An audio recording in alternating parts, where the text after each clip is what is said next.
think didn't Rabbits play 2 Sword of Feast and Famine? So it's Rabbits very did play close. 2 Sword of Feast and Famine. Again, it's the so there's 1 Day of Judgment and Rabbits playing 2 Sword of Feast and Famine. So yeah, it's very similar. It's another. He looks like he's playing 4 Spell Pierce instead. Basically a Spell Pierce in place of Sword of Feast and Famine. Yeah. But otherwise the same list. Oh, he's got a Bellerin in the main deck. Ken Adams is playing this big red deck, which mixes the 2 lists. The other list was a Contagion class Tumble Magnet list. John Jobs' list was more of a Kodolpha Phoenix based list with Eye of the Pilgrim's Eye. I almost said Eye of the Pilgrim. That works too. And one of the cards that I see in Ken Adams' list that I love,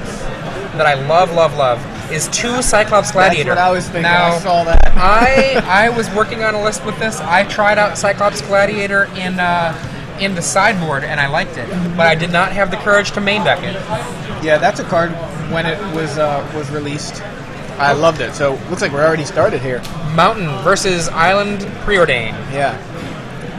White border mountain. Can you not get a hold of black border lands? Maybe he likes it. Oh, we got another Jace there. Another Jace.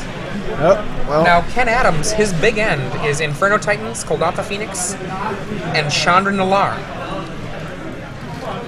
Turn 2 Mountain, and we see Stoneforge Mystic from the other side. For Ken Adams' burn selection, Ken Adams is running 4 Lightning Bolts, 3 Arc Trail, 2 Slag Storm, and 1 Comet Storm. Now, I'm running 1 Comet Storm in my build. I gotta tell you, with Contagion class and with Everflowing Chalice, it's great. It's just incredible. I was actually curious about that, and it's good to hear you've actually played with it, because that's a card that was, when we saw it be spoiled, it was very interesting, but nobody really plays it very much. So Tumble Magnet. There's a Tumble Magnet. Yeah. We've got a dead Stoneforge Mystic from Lightning Bolt at the end of the turn. Yeah, Ken looking like in very good shape right now, but it's early. Now, one of the things I was finding with the red lists that I was building with this, that depending on how you have it built, you can really overwhelm Cawblade. Now, the problem is that they have so many options to really push back on you. For example, Sun Titan is a big deal, and for that matter, games can just get away from you. If you've got Into the Royal, especially, and this deck does have Into the Royal, we get a Tectonic Edge from Ken Adams after a Preordain on Colosso's turn. 4 mana is a key part of the game here. He can start off with Koth, or he can go on into Cyclops Gladiators. Calosso, wanting to stall the game out a little bit, on his turn lays a Tectonic Edge and kills the Tectonic Edge of Ken Adams, which cannot activate, seeing as Calosso now has 3 lands. A Mountain from Ken Adams. Says go. Tumble Magnet sitting, waiting in the wings. Looks like another Tectonic Edge in Ken Adams' hand. Here comes 2 mana. Cawblade. I see a Lightning Bolt. I see Chandra Nalaar. I see maybe a Sphere of the Suns. I'm not sure. And there's a Tectonic Edge. He says go. Yeah, the thing about the Comet Storm is that it's fast enough because of its instant ability to be able to be useful early, but in the late game, it's devastating. Yeah, and it's one of those cards that I think when I first saw it, I was like, it's kind of like Fireball. Why is this mythic? And I think there's I think it's much better than Fireball. And, right. Stoneforge Mystic hits play. Getting Mortar Pod. Mortar Pod, by the way, a very actually powerful weapon in this matchup. Just because you can put +1 toughness on your creatures, and that can be significant, particularly when you put it on a creature that makes it harder to be able to use your Arc Trails to be able to get things chopped down. Right.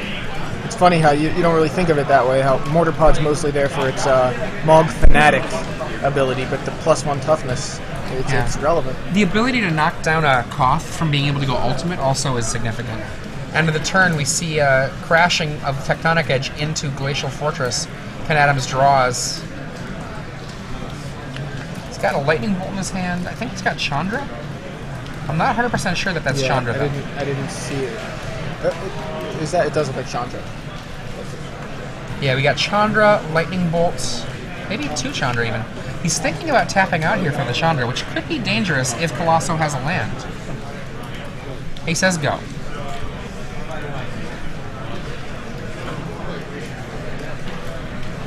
The the tumble magnet does do a lot of work here, just to hold off the sort of feast and famine doing anything too particularly scary. Very similar to the blue-white control decks we were talking about before, Ken Adams does have access to Slag Storms, which is kind of the red Day of Judgment. Yeah. And so it can do the same trick with Tumble Magnet, Contagion Clasp, and Slag Storm that the blue-white Venser decks can.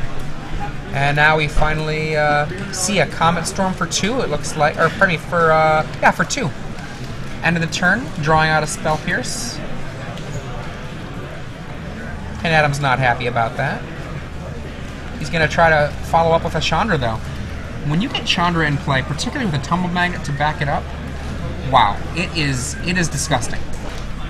This matchup does not like Chandra, and there's a Spell Pierce, meaning that Stoneforge Mystic can still activate and still put a equipment into play if he wants.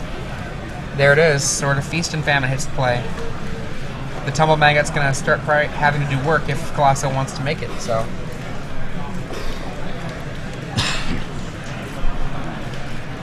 And there we go. Sword. Inside combat, the Tumble Magnet tumbles down. There is another Chandra, I believe, in Ken's hand here, though. Yep, there it is, right on the top. Ken certainly likes the white borders. There's a Chalice. There's a Chalice. Late to the party.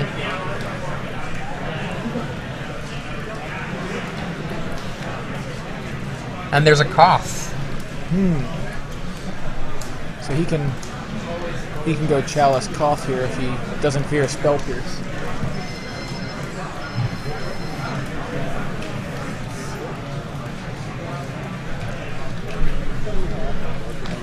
He's like, do you have a Spell Pierce? No? Okay. No, he's got, give me a second. Looks like Gideon, Squadron Hawk, Mana Leak I saw in his hand, in Colosso's hand.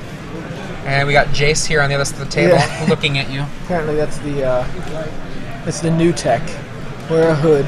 Chalice Everybody's for 2. Afraid of Jace. What this is doing here, this is threatening. Hey, I'm going to turn off your Mana Leaks. I'm going to turn off your Spell Pierces. Yeah, it's pretty big. The tumble is down to 2. Now we've already seen, a lot of Newt. Now the Tumble Magnet goes down to 1. And what do we got there? Is that a Gideon? Yeah, it was a Gideon. That's a Gideon. That's really problematic right now for Ken Adams. Even if he lays a Planeswalker now, the Gideon can 0 and then play Murderer. Yeah, that's What we want to see right now, if we were Ken Adams, we'd want to see Contagion Clasp. Yeah, that's actually where I was going a little bit. But Contagion Clasp seems like such a great card right now with just the proliferate mechanic with Tumble Magnet, with Everflowing Chalice. Now, in New Phyrexia, we already know we're seeing Hex Parasite. So I really wonder if the window is closing for these kinds of strategies or the synergies, where if people are going to start playing a lot of Hex Parasites just to really beat Planeswalkers and mainly Jace, is there going to be a lot of collateral damage for cards like Tumble Magnet and like Everflowing Chalice. Koth goes up to 4. Koth makes a mountain attack Gideon. Gideon shrinks down to a 4 himself. It's a lightning bolt in Ken Adams' hand.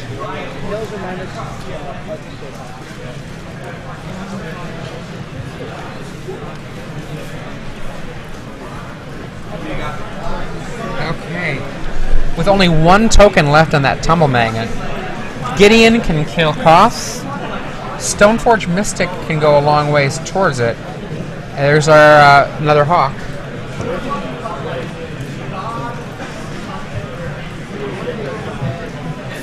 The number 2 on the Everflowing Chalice. Just gonna update it with pen.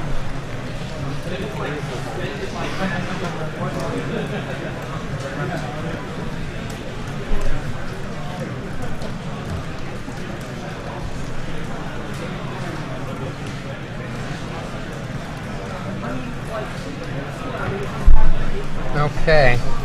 Contemplating his turn here. The Koth is really dangerous. If that Koth goes ultimate, the game will fall apart for Calosso. Tumble Magnet taps. Looks like Calosso did not go for the Gideon attack.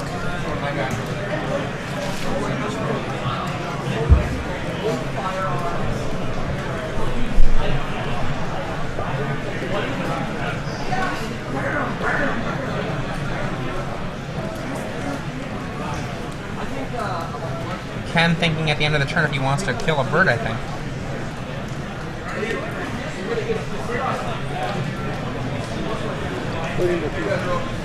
Bolts you. Going for the Gideon. Gideon goes down to a 3. We are now taking class for today's Q&A event at 3 p.m. Now a Koth Mountain can actually threaten to kill the Gideon.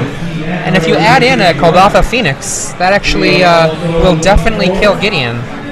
Tiago, if you order Bravo Pizza, Tiago, come on up to the AMC.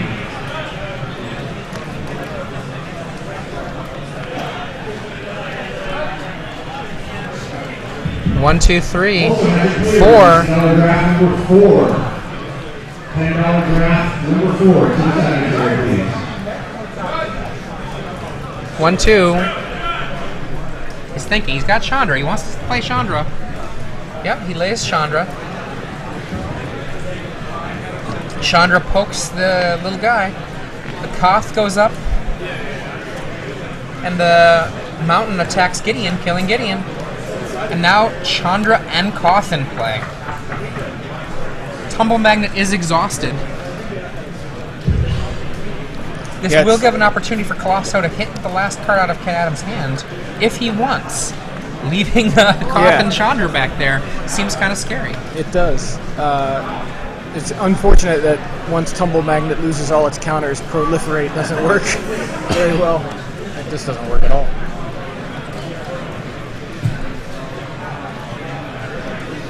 Here they come.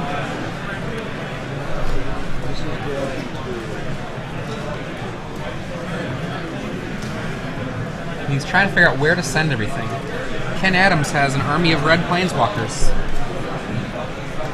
One at the Chandra.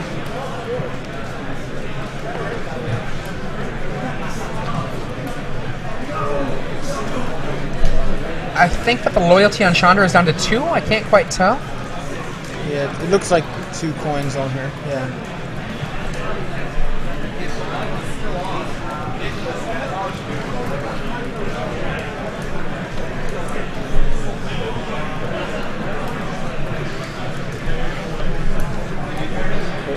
When we find out what the from our spotter, we'll be able to find out. 4 counters on Chandra. Okay, so we got 4 and 4 for our loyalty. Another Gideon in play for Calosso.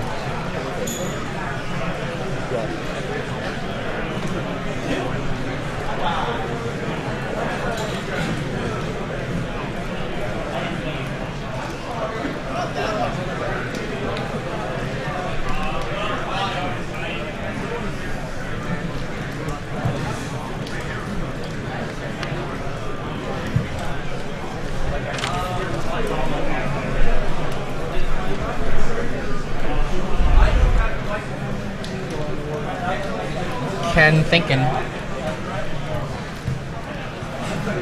There's a mountain. Chandra pokes away at the guy.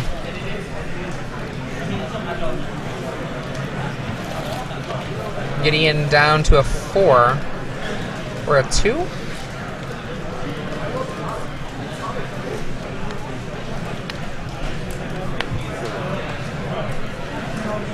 And killing the Celestial Colonnade. no cards in Ken Adams' hand.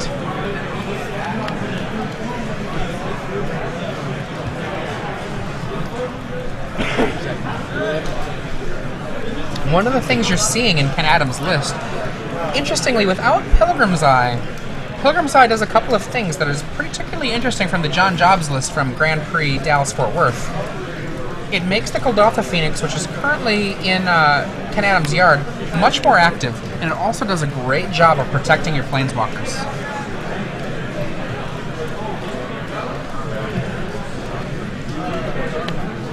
Mortar Pod.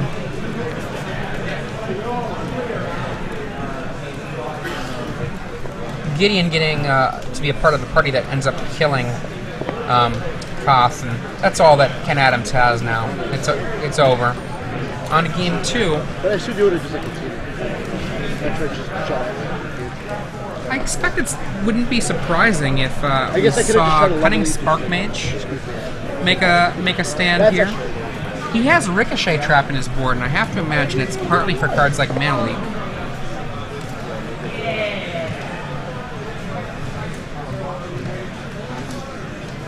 Yeah, Cunning Spark Mage obviously was the tech in the Spark Blade decks, just to fight mirror matches.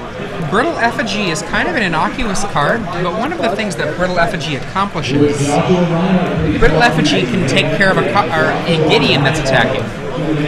That's a good point, yeah. We saw this a couple of times with John Jobs. I remember John taking out, I can't remember which player that was under camera, but one of the players we've seen a lot in the Star City Games events. No, it was Gavin Verhey. Oh yeah. Gavin Verhey losing in this style of matchup. Gavin with Cawblade, and his opponent John Jobs with a big red deck, and it was largely on the back of Brittle Effigy.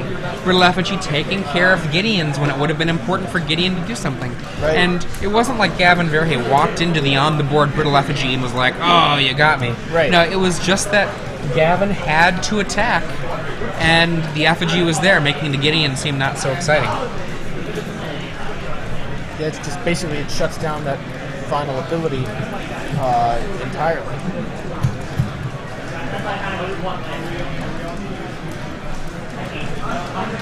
I know back when Scars was first coming out, there were players trying to build. I want to say that Patrick Chapin even was working on some sort of machine red deck, which is what these kind of lists remind me of, where using a bunch of artifacts and trying to win with Koth. So good to actually see this strategy start becoming more and more popular. It's actually worse. It seems like a fun I guess if kind they're of upside down, if they're minus, if they're fun upside kind of down. deck. Nice to see mono red doing something different They started than just being completely aggressive. Calosso has access to some powerful cards for this. He's got 4 Flash Freeze. He's got 2 Divine Offering, which he might not realize are good, but if he has paid attention to this list, he might know that it's going to be very valuable against Everflowing Chalice, against Contagion Class Pummel Magnet. I wouldn't be surprised to see those in there. He's a very good player, so I can see him figuring that out. Jace Bellerin is a possibility just because there are so few cards that Ken Adams has to actually deal with it, that he does not mind just putting a Jace down and drawing a card and then having it suck up a card in return. 2 Port Firewalker.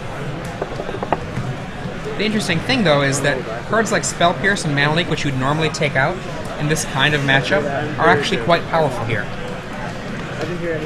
Flash Freeze, though, might just totally make those other cards seem less useful. Okay, we've got our opening hands. See a Contagion Class that Ken Adams wanted so desperately last time. Looks like a mulligan from Calosso.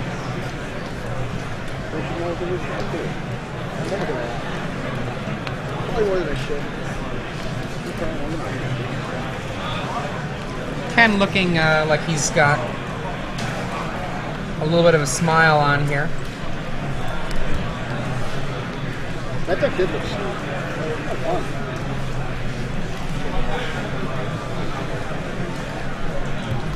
He's in the cover, sorry. And Calosso re-entering the Jace phase.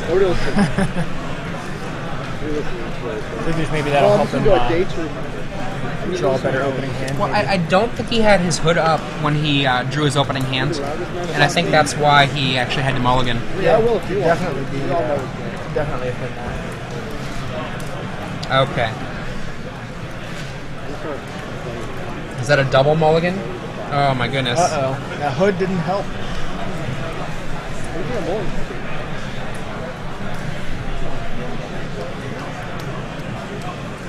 The thing about it is that once you step away from what you should be doing there, having your hood up, you don't just get let off the hook.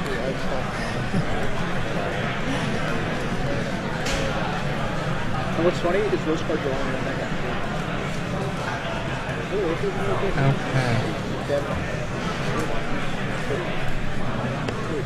Everybody should have done I agree.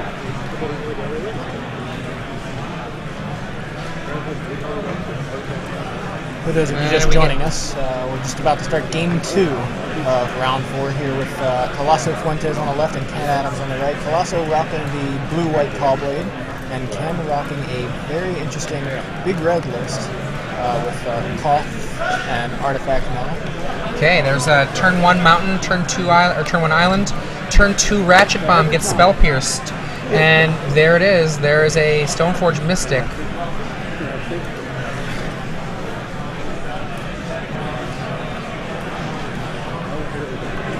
Contagion Clasp hits the Mystic.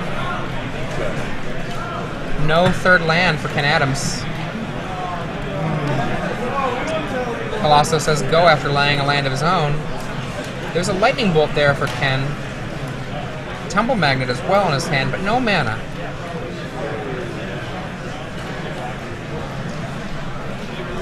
And Calosso sacrifices his Arid Mesa, gets the Plains.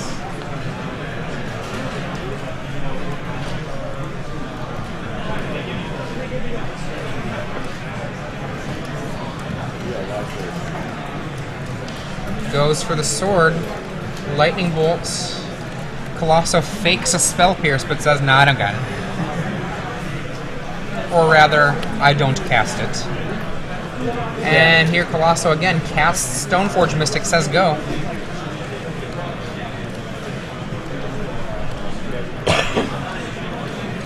Sphere of the Stuns. And go. This means that Calosso is going to be able to connect with that Sword of Feast and Famine. And Ken says, yeah, I'll take it. Discards a Kuldotha Phoenix. Divine Offering hits the Sphere of the Suns. I'm going to tell you right now, that looks to me like that's probably going to be all she wrote. Needs a land here. Oh, Tumble Magnet. Let me take that all she wrote back. The land to save the day. 4th land.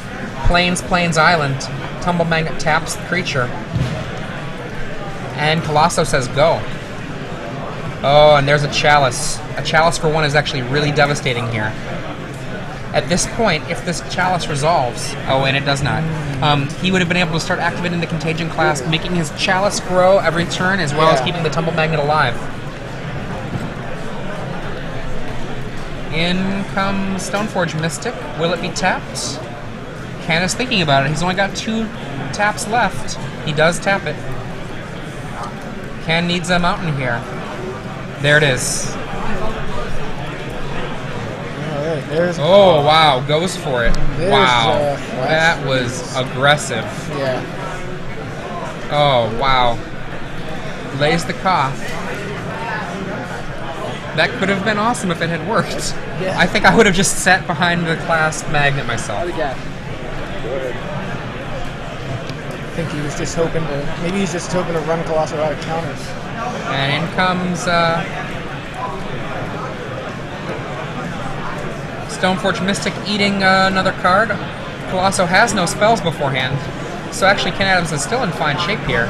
There's the 5th mana, and Ken Adams just lays it out there. Chandra Nalar.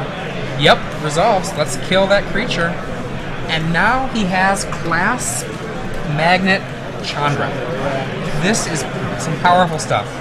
such powerful board shape we need to have right now. Just to Calosso's just basically sword. No, not just basically, just sword.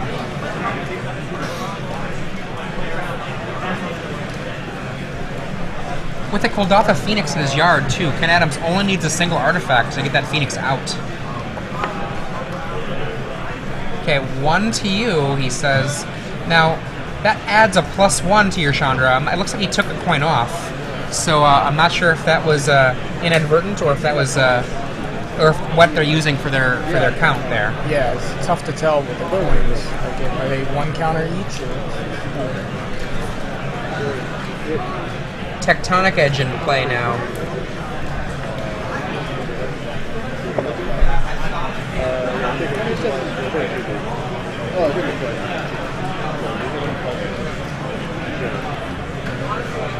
Colosso looking for something to do here. Mana, Gideon. And even Gideon right now, unless a Divine Offering comes to take care of that Tumble Magnet, even Gideon is pretty weak.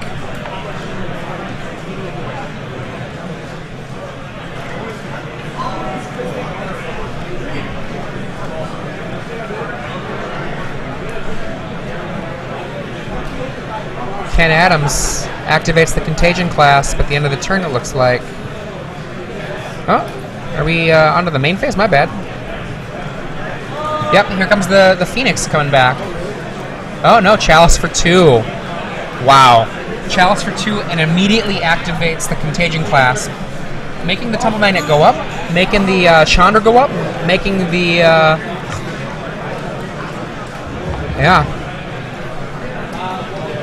He puts the Chalice token on his Contagion class, but there we go. Let's put it on the Chalice there. Chalice is now at 3. Colosso draws Jace. He's got his own contingent of Planeswalkers here.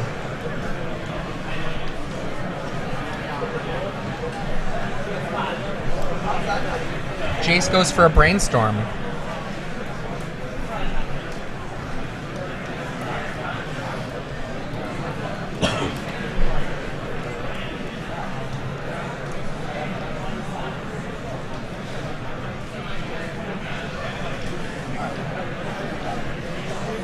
Let's couple cards back. Tectonic Edges, Ken Adams Edge, and lays a Nexus. Gideon tries to attack. Tumble Magnet holds it down. Oh, maybe Gideon doesn't try to attack. Nope, looks like Gideon ups. Okay. 1, 2, 3, he draws. It's too late to bring back the Phoenix now. He could have brought back that Phoenix. Yeah, I wonder if that was a misplay or if it's intentional. Well, he had no cards in his hand, so... Yeah. Seemed like a good time to bring it back. Looking at the board... He does have a Cyclops Gladiator in his hand, I believe, now. I'm pretty sure that's what I saw. Yeah, Gladiator is awesome. I'm not gonna lie.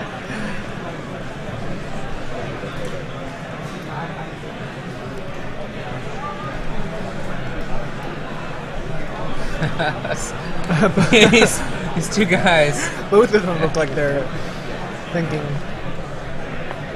like they're in very bad positions. Okay.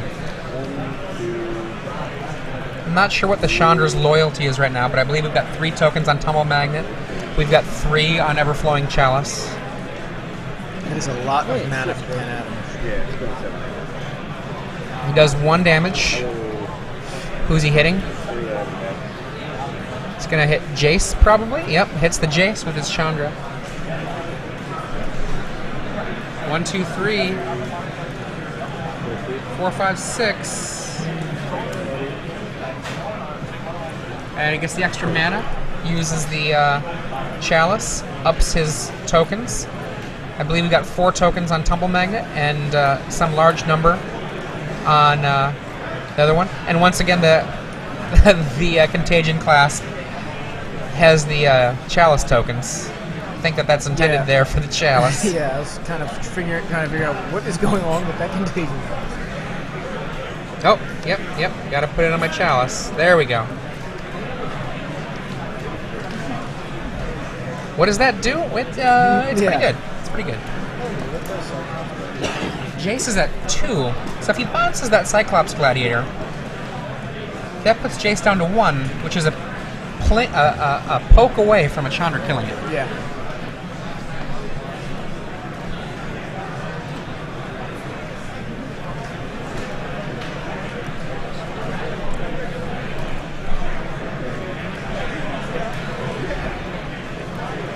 Bounces it back to the hand.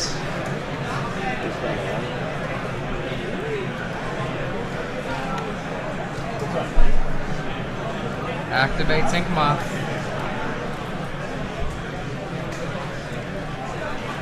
Activates Sword of Feast and Famine, I believe. With all these proliferate mechanics, or not all these, but just the contagion classes. Playing those, why not play like 1 or 2 copies of Ink Moth Nexus for Ken? I know he wants the mountains to maximize. I trying this deck out in the past. Mm-hmm. You can't push that much red in here. The most that you can run, I tried, was 2 Ink Moth, and even then, it's sometimes antithetical to what the rest of your deck does. I see. Seems like a good thing to have. Just in this case, like where he's got the contagion class online proliferating, but yeah, maybe that's just. Gideon attacks Chandra, knocks Chandra down really far. It's just actually very hard to end up having your ability to kill them with poison even be relevant. Right.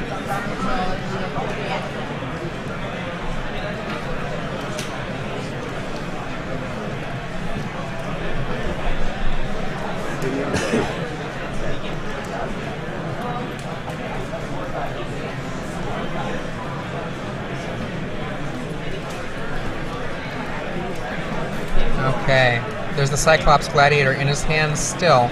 Yeah. And tap that chalice for 4, I believe.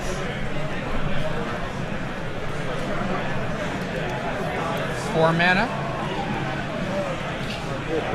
Still not bringing back his his Phoenix. I think he's just forgotten about it. Yeah, I wonder about that too. So there is the Gladiator once again.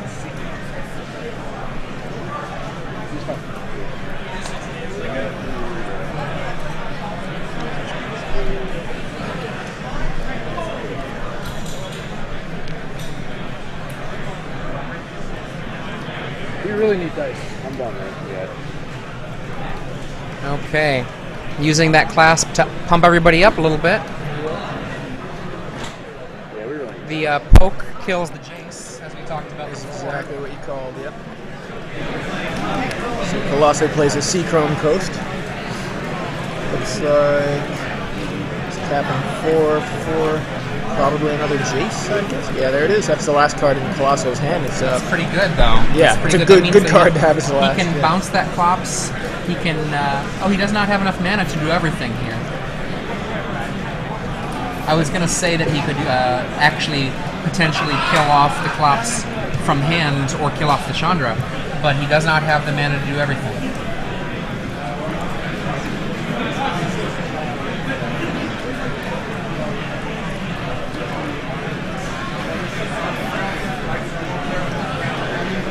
So Calosso Brainstorm's probably the best play he can do right now, being empty-handed.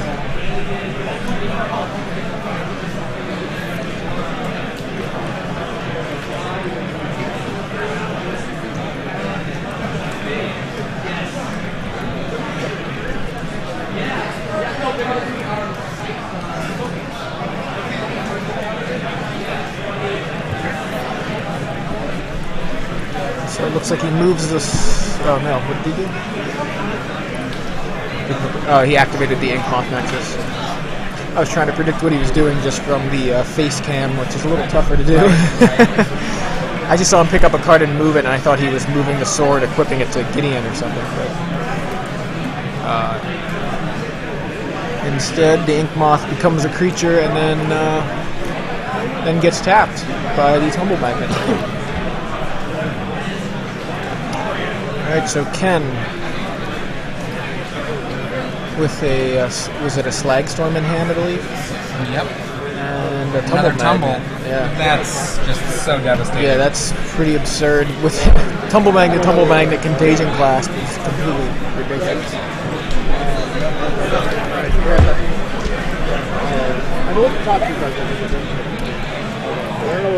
And now we have some more useful counters there with dice. Hey, dice. Sorry, I don't know if I figure out what is actually happening on those permanents.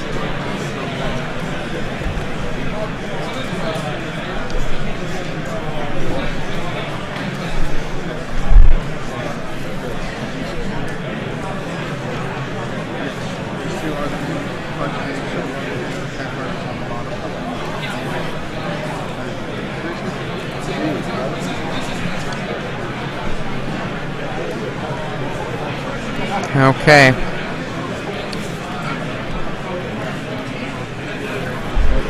Chandra pokes. Probably knocking down Jace again.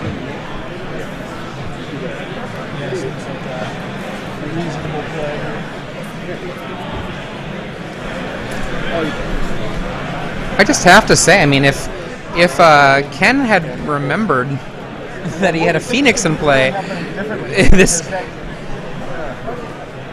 Why is Gideon? They don't have enough dice for Gideon now? There's only 45 permanents that need dice on the board, but... Slag Storm. Then we got the Contagion class. That will get rid of the Jace. Pushing everything up.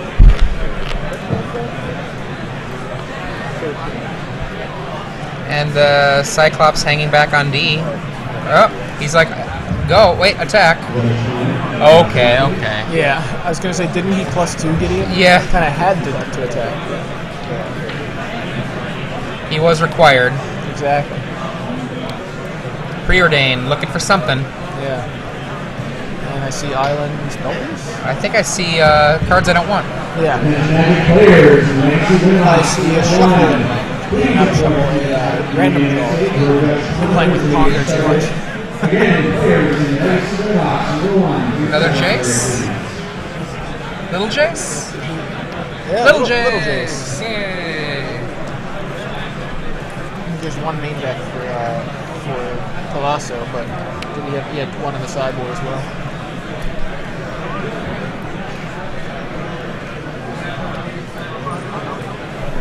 Okay. And Gideon, looking at what he wants to do with Gideon there. Looks like he has a +2 there. Maybe. Nope. Maybe a murder. Gonna assassinate the... yep. Kills the Cyclops. Maybe looking in the graveyard will remind him that there's a Kuldotha Phoenix there. Maybe it seems like it's such an interesting card. Kuldotha Phoenix is one of the reasons to play this deck. Exactly, and one of the reasons, the main reason to play the card is because it can come back. Okay, I think we're gonna see the Phoenix. I think we're gonna see the Phoenix.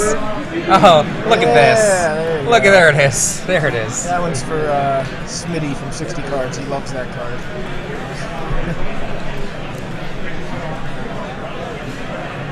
What does that do? Oh yeah, it comes back. We're at 7, it looks like, for Chandra. A stone's throw away from Ultimate. And the Phoenix comes on in. The core Firewalker with the Sword of Feast and Famine does not look all that exciting on the other side of the board. Doesn't. And I can't tell what that newest card was that just got put out there. Was that another Tumble Magnet? Yeah. Yep. Again, Bravo Pizza is here for Adam. I'm hearing more announcements about pizza than Magic. If you're ever in the Boxborough, Massachusetts area, apparently Bravo Pizza is the place to go. It's the only place, apparently. Free plug for Bravo Pizza here as we go to Game 3. That was really neat. That was I just think really interesting to see kind of the interactions between all those things in Ken's deck. proliferate. I think proliferates stronger than maybe people realize, or maybe it just wasn't good before, but maybe we'll start seeing a little bit more. But again, as I was saying before, this Hex Parasite, is that gonna kind of the collateral damage of people trying to deal with Jace with like Hex Parasite and things? One of the things about being a red deck, though, a red deck is much less concerned about Hex Parasite because of the copious amounts of Great removal. point. Yeah. Gut shot. Yeah. That was an empty artifact or empty anything that has tokens, though, can't be refilled. Chris Marshall, Justin O'Keefe, and Jason Jacob. Your legacy win box is waiting on you. Please report to me next day. So one of the things I discovered when I was playing this deck is how much I don't care about Fort Firewalker. And we were talking about it a little while ago, but you were talking about Kargan Dragonlord being a nice answer to it. There are no Kargan Dragonlords. Well, here. this is a different deck, though, Yeah, right? yeah, oh yeah, absolutely. Here we've got our tumble magnets that are the thing to think about, right? And pretty much a lot of this matchup boils down to, is there 4 mana and is there tumble magnet plus contagion class? Right. And if so, yeah, they're already underway. They're moving fast because the time limit's getting. Stoneforge Mystic, the first play from Calosso Fuentes, getting a sword, and on the other side of the table, I think we're going to see an Arc Trail. I see contagion Ooh, class. I see contagion class. There's no flowing chalice. It's Chalice the other for card one. I've already saw. Seems like a safe time to play the chalice. Spell piercing Colosso's hand.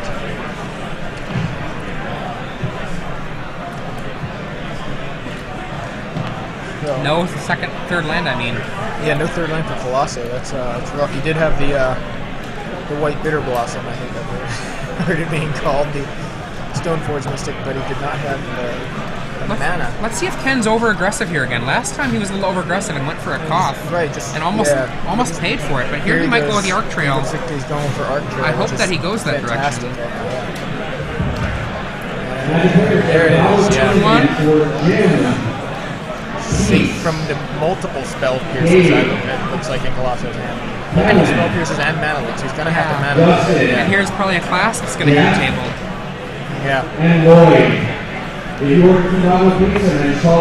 he also keeps Calosso from dropping the sword that turn. Yep, that's actually incredibly huge. Colosso, divine offering there, and no attack because 0-1. That was nothing. Now tapped out, this means that Ken has an opportunity to make that cough actually work. Yeah. Oh, and a Chandra. There's a cough. Yep, in for 4. Really angry mountain. Mountains in Land would be useful. There's a Mystic. He's like, ah. Yeah. As much as you want a Stoneforge Mystic What is this early, stuff? you don't want it at this point. Say go. He's like, I would be doing okay if I had a land. Yeah. Now, what happened, you'll notice that Colosso started losing when he took down the hood. He stopped being Jace. You can't just start being Jace whenever you want. Yeah, Jace is, can't disrespect the Jace though. Class hits the table, and he says, does that say? Oh, Yeah. Spell He's Pierce. going to double Spell Pierce, he's going to have to. Pay the 2.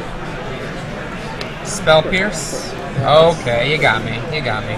So he's just stripped 3 counter spells out of Colosso's hand, which were pretty much the only playable spells in Colosso's hand besides another Stoneforge. Cloth at 5. Yeah. That's going to be it as soon as... unless there's a Celestial Purge that Colosso finds, it's over. Right, so... And Ultimate. And it's his birthday. Yeah. I think I'll move this cough into the graveyard. What does that do? I lose the game. Pretty much. Let's shoot down your Fort Firewalker.